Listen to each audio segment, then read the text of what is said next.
Hello दोस्तों, आपका स्वागत है हमारी इस वीडियो में। आज की इस वीडियो में हम एक्सप्लेन करेंगे 2019 में रिलीज हुई शॉर्ट मूवी लिहाफ। इस मूवी की IMDb रेटिंग है 10 में से 7, जो काफी अच्छी रेटिंग है। इस शॉर्ट मूवी में इंडियन नोवेलिस्ट इस्मत चुगतई की कहानी बताई गई है, जिन्होंने लिहाफ की स्टोरी लिखी थी, जो बहुत ही कंट्रोवर्शियल थी, जिसकी वजह से उनकी काफी आलोचनाएं भी हुई थी। उसी किस्से को इस शॉर्ट मूवी में दर्शाया गया है। अब मैं शॉर्ट मूवी को एक्सप्लेन करना स्टार्ट करता हूँ, लेकिन उससे पहले जो भी मेरे इस चैनल पे न्यू है वो मेरे इस चैनल को सब्सक्राइब कर ले, जिससे आप मेरे इस चैनल से जुड़ जाएंगे और मेरी आने वाली वीडियोस की नोटिफिकेशन आपको मिलती रहेंगी और आप मेरी बाकी वीडियोस भी एंजॉय कर पाएंगे। तो मूवी स्टार्ट करते हैं। मूवी स्टार्ट होती है इस्मत चुगतई के साथ, जो एक सोफे पे लेटी हुई होती है और अपने बेबाक शब्दों को अपने पन्नों पे उतार रही होती है। उनका एक बच्चा भी होता है जो काफी देर से रो रहा होता है, जिसकी वजह से वो फिर अपने बच्चे के पास जाती है और वहाँ पे उनके पति भी साथ में होते हैं। इसके थोड़ी देर बाद ही घर में पुलिस आ जाती है, जो इस्मत के लिए कोर्ट से ऑर्डर लेके आई हुई होती है। पुलिस इस्मत से ऑर्डर पे साइन करने को कहती है, लेकिन इस्मत उस पर साइन करने से मना कर देती है।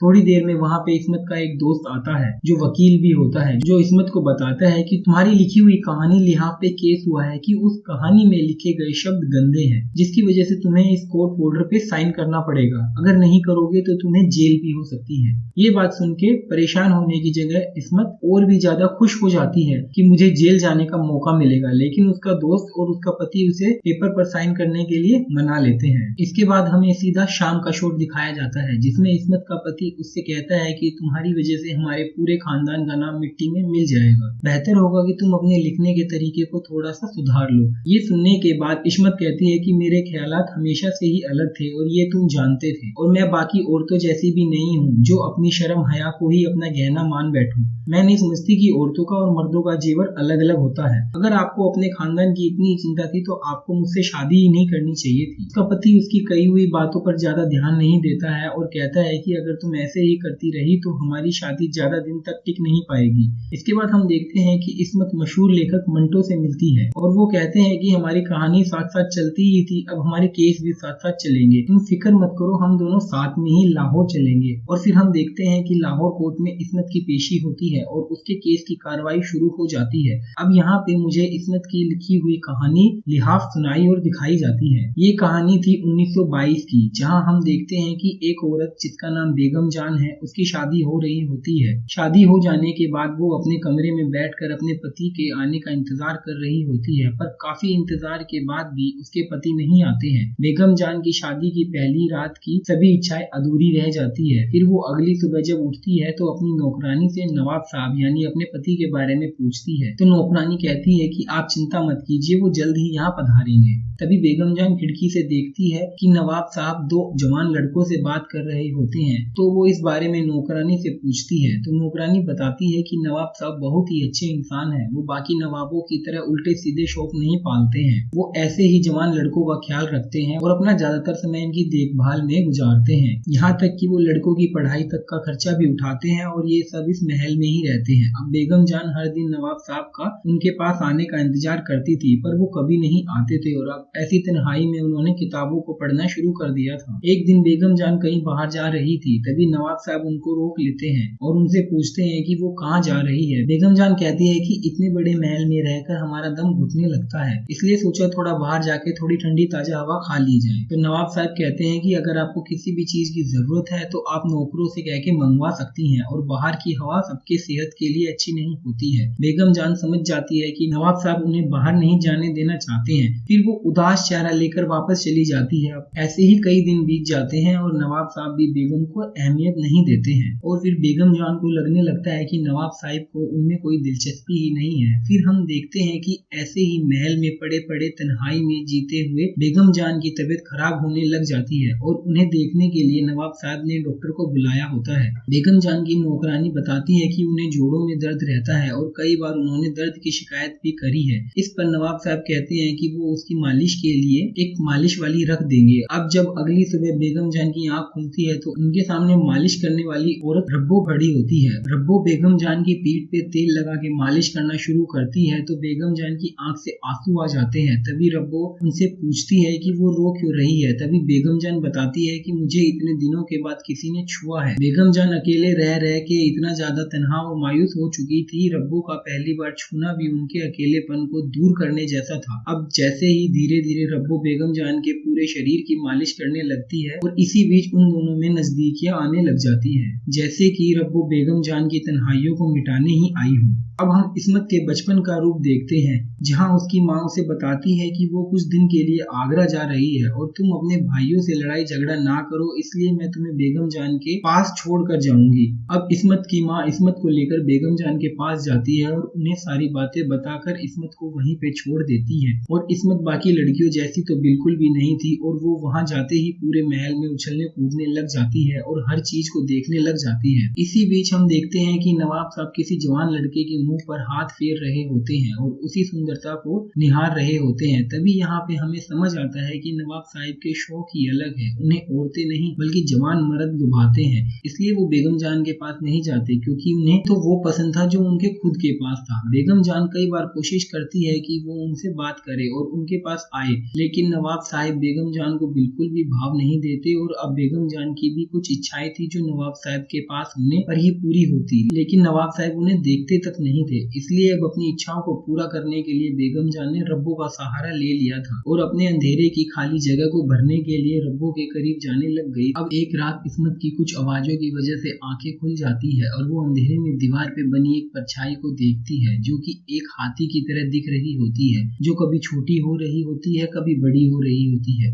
इस्मत इसी परछाई को देखकर डर जाती है और एकदम दुपक्कर लिहाफ यानी रजाई के अंदर सो जाती है। दरअसल वो परछाई बेगम जान की रजाई की थी और वो छोटी बड़ी इसलिए हो रही थी क्योंकि बेगम जान के ऊपर रब्बो लेटकर कुछ अलग तरीके से मालिश कर रही थी, जिससे कि इस्मत एकदम अनजान थी क्योंकि वो अभी बच्ची थी, इसलिए उसे नहीं पता था कि बेगम जान के लिहाफ से जो परछाई निकल रही थी वो हाथी की नहीं बल्कि दो औरतों की थी जो आपस में जिस्मानी प्यार कर रही थी। अब एक दिन रब्बो बेगम जान के बाल संवार रही होती है, तभी वहाँ पे नवाब साहिब आ जाते हैं और कहते हैं कि महल में कुछ मेहमान आए हुए हैं तो आप तैयार होकर जल्दी से वहाँ पे आ जाइए। अब बेगम जान तैयार होकर मेहमानों के सामने जाती है। नवाब साहब ऐसे पेश आ रहे होते हैं जैसे कि वो बेगम जान के साथ हमेशा ही रहते हैं। इस बात से बेगम वहाँ से अचानक उठकर जाने लगती है। नवाब साहब उन्हें रोकने के लिए कह रहे होते हैं, लेकिन बेगम जान भरी महफिल में उनकी बेइज्जती करके चली जाती है और रब्बो बेगम के पास आती है और कहती है कि आपने जो वहाँ पे किया वो सही नहीं था, इसलिए आपको नवाब साहब से माफी मांगनी चाहिए। बेगम जान रब्बो की बात मानकर नवाब साहब से माफी मांगने जाती है और कहती है कि रब्बो ने हमें हमारी गलती का एहसास करा दिया है। नवाब साहब कहते हैं कि आजकल इस महल में मेरी बातें ना सुनकर रब्बो की बातें ज्यादा सुनी जा रही है। इस बात पर बेगम जान कहती है कि दिल उसी की सुनता है जो दिल के करीब होता है। अब हम देखते हैं कि रब्बो बेगम जान के पास आती है और उनसे कहती है कि 2 दिन के लिए अपने गाँव जा रही है और इस बात से बेगम जान एकदम से परेशान हो जाती है क्योंकि रब्बो के अलावा उस बड़े से महल में बेगम जान का कोई नहीं था, क्योंकि तन्हाई को मिटाने वाली भी सिर्फ रब्बो ही थी। वो रब्बो को जल्दी आने को कहती है और दिल पर पत्थर रख कर उसे जाने देती है। अब धीरे धीरे समय बीतने लगता है और रब्बो के आने की कोई भी खबर बेगम जान को नहीं मिलती है। उसकी याद में बेगम जान एकदम उदास होती चली जाती है। इस्मत देखती है कि बेगम जान के शरीर में बहुत दर्द हो रहा होता है तो वो उसके पास जाती है और मालिश करने को कहती है। अब इस्मत बेगम जान की पीठ पर मालिश करने लग जाती है, लेकिन मालिश करते करते बेगम जान एकदम से पलट जाती है और इस्मत के हाथ बेगम जान की छाती पर चला जाता है। अब भले ही ये गलती से हो गया था, लेकिन इस्मत द्वारा बेगम जान को छू लेना बेगम जान को काफी अच्छा लगता है और उन्हें उसकी दबी हुई इच्छाओं को पूरा करने के लिए एकमात्र सहारा नजर आने लगता है। बेगम जान को लगने लगता है कि रब्बो की गैर मौजूदगी में इस्मत ही उसकी तन्हाई मिटाएगी, इसलिए वो अब हर तरह से कोशिश करने लग जाती है कि इस्मत उसके करीब आ जाए। अब हमें प्रेजेंट का शॉट दिखाया जाता है जहाँ इस्मत का वकील एक आदमी से पूछ रहा होता है कि लिहाफ कहानी में कौन सा शब्द गंदा है, तो आदमी कहता है कि कहानी में छाती शब्द गंदा है। इस बात पर मंटो साहिब कहते हैं कि छाती को छाती नहीं तो क्या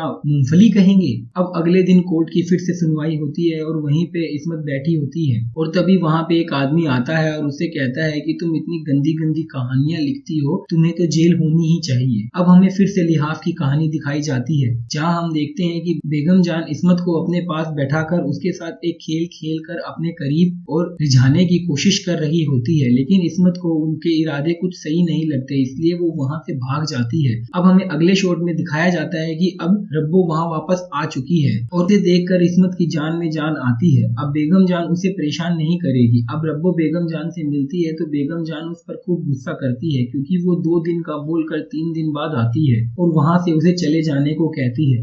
अब रात होने पर बेगम जान इस्मत को अपने कमरे में बुलाती है और कमरे का दरवाजा बंद कर देती है और फिर इस्मत के सामने ही अपने कपड़े बदलने लग जाती है। इस्मत डरते हुए उससे कहती है कि मुझे अपने घर जाना है और बार बार यही कहने लगती है और तभी वहाँ पे रब्बो आ जाती है। फिर मौका देखकर इस्मत वहाँ से भाग जाती है। रब्बो समझ जाती है कि बेगम जान अपनी हवस को मिटाने के लिए इस्मत को रिझाने की कोशिश कर रही है, तो वो उनसे कहती है कि कच्ची अमियां तो खट्टी ही होती हैं। बेगम जान की कई कोशिशों के बाद भी इस्मत उनके करीब नहीं आ रही थी। इसकी वजह से उसको बहुत गुस्सा आ जाता है और वो तोड़फोड़ करने लग जाती है। तब रब्बो उसके पास आकर फिर से उन्हें सहारा देती है। अब रात होने पर इस्मत की नींद फिर से कोई आवाज होने पर खुल जाती है और वो फिर से दीवार पर लिहाफ से बनी हुई हाथी जैसी परछाई देखती है। इस बार वो सोचती है कि वो हाथी की परछाई से डरेगी नहीं, बल्कि वो देखेगी कि लिहाफ से हाथी की परछाई कैसे बन जाती है। वो उठकर उस कमरे की लाइट जला देती है और जैसे ही वहाँ पे रोशनी होती है तो वो हाथी की परछाई तो गायब हो जाती है, पर उस परछाई का राज अब खुल जाता है, जिसे देखकर इस्मत के होश उड़ जाते हैं। इस्मत ने अब देख लिया था कि लिहाफ से हाथी की परछाई कैसे बनती है और वो हाथी नहीं बल्कि उसकी सोच से कोसों दूर कुछ और ही था जो लिहाफ के अंदर बनता था। अब हमें सीधे प्रेजेंट का सीन दिखाई देता है, जहाँ कोर्ट का जज इस्मत को बता रहा होता है कि आप पर जो इल्जाम लगाए गए हैं वो सारे बेबुनियाद है। आपकी लिखी हुई कहानी लिहाफ बिल्कुल भी गंदी नहीं है, लेकिन हाँ ये कह सकता हूँ कि आपके दोस्त मंटो की कहानियों में बहुत गंदगी है। इस बात पर इस्मत मुस्कुराते हुए कहती है कि वो कुछ नहीं, बस समाज को अपना आईना दिखाने की कोशिश करते हैं। अब हम देखते हैं कि इस्मत चुगताई अपने घर की बालकनी में खड़ी होती है और वहाँ से कई लोग इस्मत चुगताई के मुर्दाबाद के नारे लगा रहे होते हैं और फिर मूवी यहीं पे खत्म हो जाती है। तो हाँ मेरे दोस्तों, ये एक रियल स्टोरी पे बेस्ड शॉर्ट मूवी है जिसको इस्मत चुगताई जी ने लिखा था, जो मंटो जैसी ही कहानियां लिखती थी और बहुत ही ज्यादा कंट्रोवर्सी में रहती थी। लिहाफ भी उनकी लिखी हुई ऐसी ही कंट्रोवर्सी कहानियों में से एक कहानी थी। जिस टाइम पे इस्मत ने ये कहानी लिखी थी उस टाइम पे औरतों का कहानी लिखना, वो भी ऐसे टॉपिक पर जो आजकल कोई सुनना भी पसंद नहीं करता और नकार देता है, ये बहुत ही बड़ी बात रही होगी। जैसे कि आपने इस शॉर्ट मूवी में देखा, इस स्टोरी के लिए उन्हें कोर्ट भी जाना पड़ा क्योंकि उस पर केस हुआ था, लेकिन वो केस जीत गई थी। लोगों को लगता था कि वो बहुत गंदी कहानियां लिखती है, लेकिन वो कहानियां होती तो लोगों के बीच की ही है, क्योंकि ऐसी कहानियां बेशक बनावटी होती है लेकिन उनका सार तो रियल लाइफ में घट चुकी घटनाओं से ही लिया जाता है और उन्हें अपने शब्दों में बना के किताबों में उतारा जाता है, तब जाके वो एक इंटरेस्टिंग पढ़ने लायक कहानी बनती है। तो दोस्तों इस वीडियो को हम यहीं रैप अप करते हैं और फिर मिलते हैं आपसे नई वीडियो में नई मूवी की एक्सप्लेनेशन के साथ। तब तक के लिए मेरे चैनल से जुड़े रहने के लिए मेरे चैनल को सब्सक्राइब कर ले और बेल आइकन को प्रेस कर दे ताकि आपको न्यू वीडियोस की नोटिफिकेशन मिल जाए और आप न्यू वीडियोस को एंजॉय कर सके। तो मिलते हैं दोस्तों न्यू वीडियो में।